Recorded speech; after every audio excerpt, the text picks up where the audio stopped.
Hello viewers, আসসালামু আলাইকুম। সবাইকে ওয়েলকাম জানাচ্ছি নতুন আরও একটি এপিসোড দেখার জন্য। কুরবানির স্পেশাল আজকে একটা বাদশাহী রেসিপি শেয়ার করছি, আর সেটা হচ্ছে বিফ আদানা কাবাব।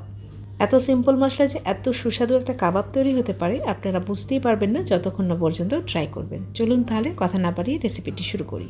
কাবাব তৈরির জন্য প্রথমেই লাগছে এখানে হাফ কাপের মতো সবুজ ক্যাপসিকাম আর হাফ কাপের মতো লাল ক্যাপসিকাম। মূলত এই কাবাবে একটা টার্কিশ মরিচ ব্যবহার করা হয় যার ঝালের পরিমাণ খুবই কম থাকে, আর এই মরিচটা আমাদের দেশে অ্যাভেলেবেল পাওয়া যায় না, সেজন্য একটা সিমিলার টেস্ট পেতে ক্যাপসিকাম ইউজ করেছি। এখানে দিয়ে দিচ্ছি ধনিয়া পাতা 1/4 কাপের মতো। 5-6টা কাঁচামরিচকে ছোট করে কেটে নিয়েছি, সেটা এখানে দিয়ে দিচ্ছি 2 টেবিল চামচের মতো রসুন কুচি, সাথে দিয়ে দিচ্ছি হাফ কাপের মতো পেঁয়াজ কুচি।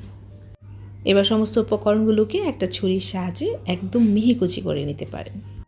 সবজিগুলোকে একদম মিহি কুচি করার ঝামেলায় আমি যাচ্ছি না, সেজন্য আমি একটা সহজ পদ্ধতি অবলম্বন করছি, আর সেটা হচ্ছে আমি ব্লেন্ডারের জারের মধ্যে সব কিছু দিয়ে দেব। ব্লেন্ডারের জার দেখে অনেকে আবার ভাবতে পারেন যে আমি সব কিছু একসাথে ব্লেন্ড করে ফেলবো, আসলে কিন্তু না। আমি সব সবজিগুলোকে কয়েক সেকেন্ডের জন্য 2-3 সেকেন্ডের জন্য ব্লেন্ডারের সুইচটাকে অন করব, তারপর আবার অফ করে দেব। এইভাবে আমি 2-3 বার করে নেব।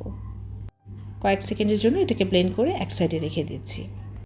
এখানে আমি 500 গ্রামের মতো গরুর মাংসকে ছোট ছোট পিস করে ব্লেন্ডারে ব্লেন্ড করে নিয়েছি, আর তার মধ্যে কিছুটা পরিমাণ চর্বি অবশ্যই থাকতে হবে।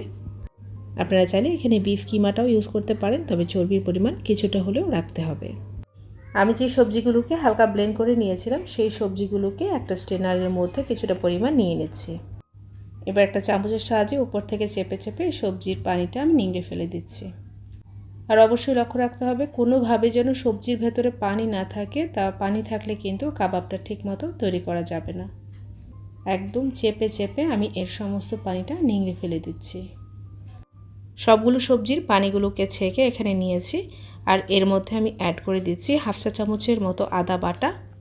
এখানে আরও অ্যাড করে দিয়েছি প্রায় 1.5 টেবিল চামচের মতো কালো গোলমরিচের গুঁড়া আর 1 চা চামচের মতো জিরার গুঁড়া। সাথে আরও দিয়ে দিচ্ছি 1.5 টেবিল চামচের মতো লাল মরিচের গুঁড়া। স্বাদ মতো লবণ দিয়ে দিচ্ছি, আর দিয়ে দিচ্ছি 2 টেবিল চামচের মতো বাটার। মাংসের মধ্যে যদি 30% চর্বি থাকে তাহলে আর এখানে বাটার দেওয়ার প্রয়োজন নেই, আপনারা চাইলে 2 টেবিল চামচের মতো রেগুলার রান্নার তেলও দিতে পারেন। এবার গরুর মাংস যেটা ব্লেন্ড করে রেখেছিলাম সেটা নিয়ে নিচ্ছি।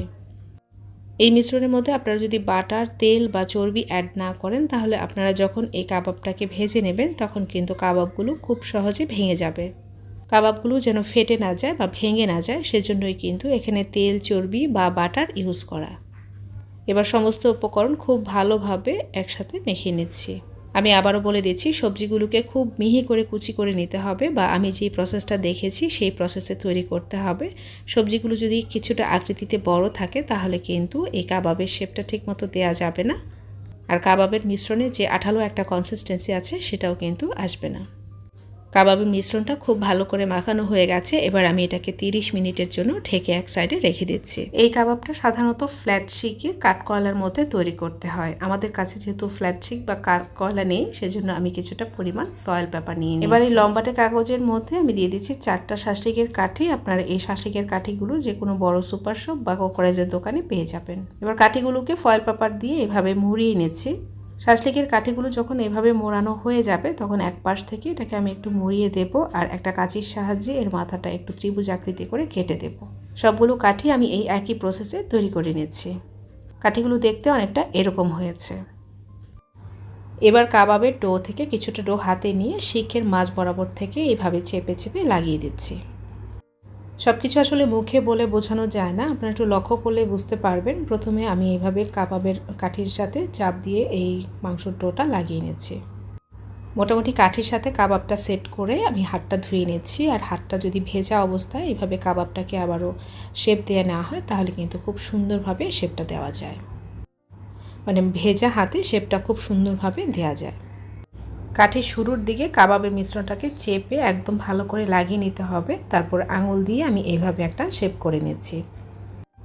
ফ্রাই প্যানে দেওয়ার পর এটা যেন খুলে না যায় সেজন্য খুব ভালো করে চেপে চেপে এইভাবে কাবাবটাকে আমি সেট করে নিয়েছি, আর এইভাবে আমি প্রত্যেকটা কাবাব তৈরি করে নিয়েছি। এবার কাবাবগুলোকে ফ্রাই করার পালা, সেজন্য একটা ননস্টিকের প্যানে আমি দিয়ে দিচ্ছি প্রায় 3 থেকে 4 টেবিল চামচের মতো রেগুলার রান্নার তেল, আর একটা ব্রাশের সাহায্যে একটু তেলটাকে ছড়িয়ে দিচ্ছি। তেলটা মোটামুটি গরম হয়ে আসলে এখানে আমি কাবাবের স্টিক দিয়ে দিচ্ছি 3টা। এ পর্যায়ে চুলার ফ্লেমটা মিডিয়াম থেকে একটু কম আছে, একদম কম আছে এটাকে ভাজা যাবে না, এতে করে কাবাব থেকে কিন্তু প্রচুর পরিমাণে পানি ছেড়ে দেবে। প্রায় 3 মিনিট যখন হয়ে যাবে তখন আমি কাবাবগুলোকে এভাবে উল্টে দেব। আর কাবাবগুলো যতক্ষণ না পর্যন্ত কুক হবে ঠিক ততক্ষণ পর্যন্ত এভাবে 2-3 মিনিট পর পর আমি এটাকে উল্টে দেব। আর ফ্রাই প্যানে যে তেলটা আছে সেই তেলটা একটা ব্রাশের সাহায্যে কাবাবের মধ্যে একটু পরপর আমি ব্রাশ করে দেব। আর এই তেল মশলাটাকে ব্রাশ দিয়ে যদি ব্রাশ করা না হয় তাহলে কিন্তু কাবাবগুলো খেতে একদমই ড্রাই হয়ে যাবে। এই কাবাবের মধ্যে যেহেতু মাংসর কিমা ব্যবহার করা হয় সেজন্য এই কাবাবটা তৈরি হতে একদমই সময় লাগে না, মাত্র 12 থেকে 15 মিনিটের মধ্যে এই কাবাবটা তৈরি হয়ে যায়। আর এই কাবাবটা যেহেতু কাঠকয়লায় তৈরি করা হয় সেজন্য একটা স্মোকি ফ্লেভার তো থাকে, তাই আমি একটা ফয়েল পেপার ছোট্ট করে এখানে দিয়ে দিচ্ছি। আর তারই মধ্যে 2টা কাঠকয়লাকে চুলার আগুনে গরম করে এখানে দিয়ে দিচ্ছি। আর গরম কাঠকয়লার ওপরে দিয়ে দিচ্ছি কয়েক ফোঁটা রেগুলার রান্নার তেল, আপনারা চাইলে এখানে ঘিও অ্যাড করতে পারেন। আর এর থেকে কিন্তু চমৎকার একটা ফ্লেভার বের হতে শুরু করবে। আমি সাথে সাথে একটা ঢাকনা দিয়ে ঢেকে দিচ্ছি, আর ঢাকনায় যে হোল আছে সেটাও বন্ধ করে দিয়েছি একটা কটন বাড দিয়ে।